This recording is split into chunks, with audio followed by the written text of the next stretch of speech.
Hopefully I don't get no phone calls. What's up? How y'all doing? Man, what a day, what a day, what a day. What a day. Man, it's a lot of traffic where I'm at. I don't like it, but I ain't gonna be neurotic about it. I'm gonna let it go. All right, today I want to talk about I guess how do I word this? Okay, I'll just put it this way. Whatever you resist will persist. Whatever you resist shall persist. There's neurotic driving going on over here. All right, what do I mean by whatever you resist, you'll persist? Precision, you know what precision means. If you keep resisting something, you're persisting it at the same time. You're not getting rid of the issue. For an example, you're trying to lose weight, and the mind, you got to remember the mind that we're dealing with the central nervous system here. You've been eating a certain way for a very, very long time, and you're trying to stop this eating pattern to create a new pattern or new paradigm that's inducive to your new diet and your new program that to lose weight. There's a lot that goes with that because you got to remember your central nervous system is a collection, a web of thoughts that are connected to emotions, that are connected to different parts of your body and mind, and it will disconnect and deceive itself. We talk about that a lot in my videos, how your mind deceives itself. In order to master your mind, where you can see past the deceptions, you cannot be resisting thought or resisting anything, or any type of motion or any type of emotional whatever that comes from your mind, your web of thoughts. Okay? So, like I said, you're trying to lose weight. You have a program that's super duper duper duper strong for eating pizza, junk, and everything else, Chick-fil-A, where you barely eat vegetables. If you do, they're cooked, so they're now acid. And now you want to sit here and eat salads all day, like I was doing at one time. I need to get back on that. Get on me about that. You want to sit and eat salads and get your protein and exercise. What needs to go into that is a lot of willpower and a lot of awareness and a new paradigm, because the mind will deceive you back into your original state of eating junk food. You've seen it with other people, you've seen it with yourself, you've seen it just everywhere. Somebody trying to do something different and their mind deceives them right back into where they were at, because your mind is in survival mode and it doesn't want change. Your mind doesn't want change. You got to deceitfully sneak your mind into change, like it sneaks you back into your old paradigms. It's simple. So where does the resist and persist come in to this equation? Well, it's quite simple. I'm out and I know I'm supposed to eat my breakfast, lunch, and dinner salad. It's kind of extreme, but I did it for a month or two, and I was perfectly fine. So you want to do the extreme breakfast, lunch, and dinner salads, your protein or whatnot, and you notice, because well, it's not that you notice, you have subtle thoughts of pizza and Chick-fil-A and all the stuff that you really love. So you're trying to reject this stuff that you love. You're resisting it, resisting the pizza, resisting the Chick-fil-A, resisting the Taco Bell. Next thing you know, you got an emotion building up. You got an emotion building up. And this emotion is It's causing you to resist the change, right? So you're resisting the change. One second. All right. So you're resisting the change. What happens when you resist something? What happens when you resist the police?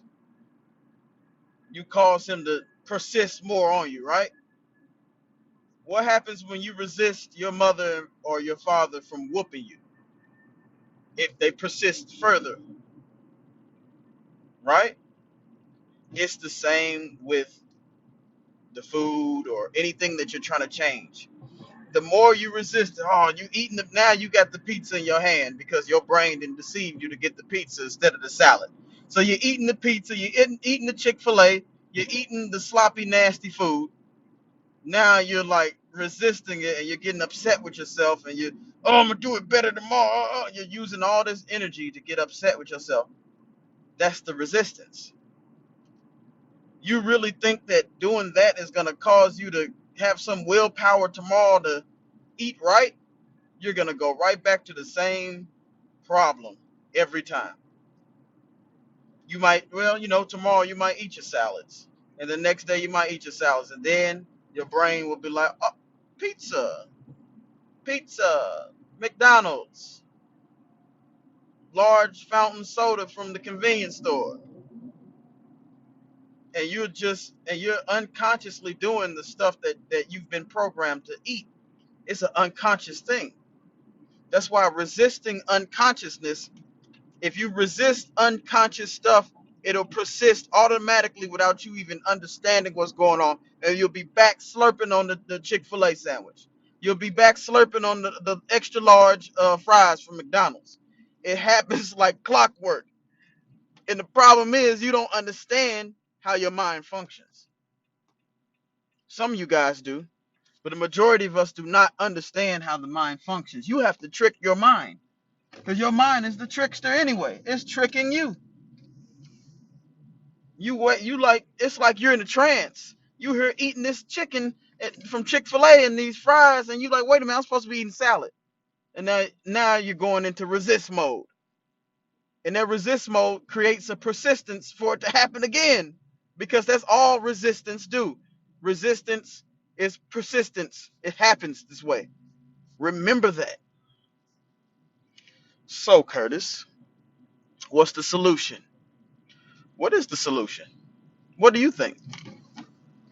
You want to make a change? You want to make a paradigm shift?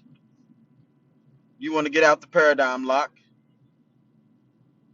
We've talked about it before, but what we did not go into detail was awareness has to be there. This is another way of doing it, just in case the paradigm shift is too much for you. Because I'm seeing that some of the people that I've taught the paradigm shift to, or I'm explained it to them, and they're not doing it because it is kind of rough. So this awareness can be a second tool for you to use. This is how awareness works for this situation. Instead of getting upset with yourself and getting putting up a resistance for this pizza and this Chick-fil-A, go ahead and eat it. Go ahead, grab the Chick-fil-A and the pizza and whatever you're trying to get. Just go get it. But this is what we're gonna do. Here's the kicker: juicy, juicy details. While you're eating the Chick-fil-A, while you're eating the pizza, while you're slurping down the large fries with your ketchup and all that good stuff, be aware that you're doing it. Because remember, a lot of stuff that you're doing, you're unconsciously doing it. So now get some willpower and get an awareness in your mind that you're eating.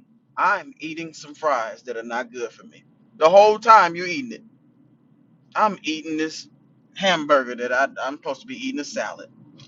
Don't get mad. No emotions. Get aware of what you're doing. Because once you become aware of what you're doing, the awareness becomes your cure. Awareness is your cure to getting past the unconscious nibbling of the diet, or the unconscious not being able to shift to another paradigm. You're gaining awareness, and awareness is a type of growth. You're growing. If you gain awareness, and this is just not with eating, this is just the example I'm giving you. You can use it for anything, but that's just the example I'm giving you for the time's sake. If you aware, I don't know if that's a word. So if you use awareness to continue to just let your mind wander off and eat whatever it wants to with awareness, eventually, as time go on, you're gonna unconsciously unravel that idea of eating junk food and get straight to the salads. Because you go enough will be enough. You're like, okay, it's time. Let's do it. Because you're being awareness, and because a lot of the stuff that you've been doing is unconscious.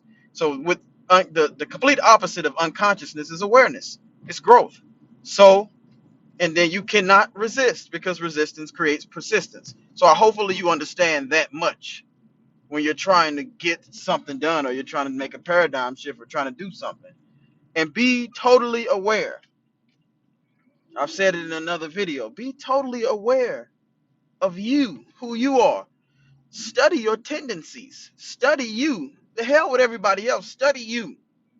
What makes you tick? What makes you go into unconscious mode? What makes you angry? Figure all that stuff out. Start unraveling some of that stuff out of your head through awareness and consciousness. Yeah. It's not as hard as we make it seem, but there is a lot of time consumption to getting where you need to be. It's very time consuming, but you got nothing but time and you've been wasting time anyway. So go ahead and start chipping at the solid Dana gold and making the statue that you want in your life. This is how I know I'm inspired by the universe. I make up a topic that sort of I'm sort of I'm reading my books and stuff. So I see a topic and I make a lecture on it out of the blue. This is how I know I'm inspired to do what I'm doing. That's just that's a anywho. So yeah, resist the police, they'll proceed to smack you upside your head. Resist your parents, the whipping gets worse. Try to do something like studying, cramming, rushing something. Have you ever tried to rush to do something and then you start making mistakes? You can't do something and rush it like that. You got to gain the awareness first and totally relax, then do stuff. When a person hits a high note, they're not straining. They practice that muscle over and over again until they were able to relax and hit the high note. They practice playing the drums over and over again until they were able to totally relax and play it relaxed. So you want to get to a point where I mean, you can say programming yourself, but you want to get to a point where you're training your mind to do things that normally would be hard. You train it to do it, and you train it to be totally relaxed when you do it. Does that make sense? Hopefully it does. You want to get totally relaxed and do it. Bruce Lee was totally relaxed when he was fighting. Look at his face. Jet Li, Jackie Chan, all the great people that did great things right in front of your face. They were totally relaxed what they doing. They did not do it in strain. If you try to strain, meaning resist something, your mind persists and it gets worse. And I learned a lot of this from um, Pritchett's book, U Square. I think I said his name right. Bob Proctor. It makes perfect sense now. It makes total sense. Totally relax. Train yourself up. A boxer, they train for hours and hours and hours, and they come in that boxing ring, adrenaline pumping. They're a little scared, but they take that deep breath. They totally relax, and they get into their motions, the motion of that you've been practicing. Perfect practice makes perfect. Not practice makes perfect. Perfect practice makes perfect. So that you have no room for resisting stuff anyways. And a lot of your, and you could, like I said, you could add this to anything. A lot of your relationships were resistance. A lot of your relationships were, I hate to say it, a lot of like especially my age range, a lot of our relationships is pushy. Hurry up and get it done. Rush out there. Just throw yourself out there. When you throw yourself out there, you have to remember, if you go into the darkness with no light, you're blind. You're going in there blind. Why go into a cave blind when you could just develop light, then go into the cave with light so you can see? That's that's how it is with life. And don't get me wrong, sometimes you do need to go in that cave in the darkness so you could get all your failures out of the way and grow up, grow from your failures. Because a lot of us don't like to grow from failure. We meet one failure, boom, we out of there. We won't even start over and assess the issue and do it better the next time. We just say, oh, we didn't do it. We're getting out of here. And failure way to success. I'm telling you. I say this because I got two companies now. I got two companies now, and I wasn't really even adamant about the having businesses, but I have two businesses now. Three more to go before December. One business is, and you're gonna struggle in the beginning, but that struggle is to make things better. I like struggle. I like failure because it grows me. It helps me to grow as a person.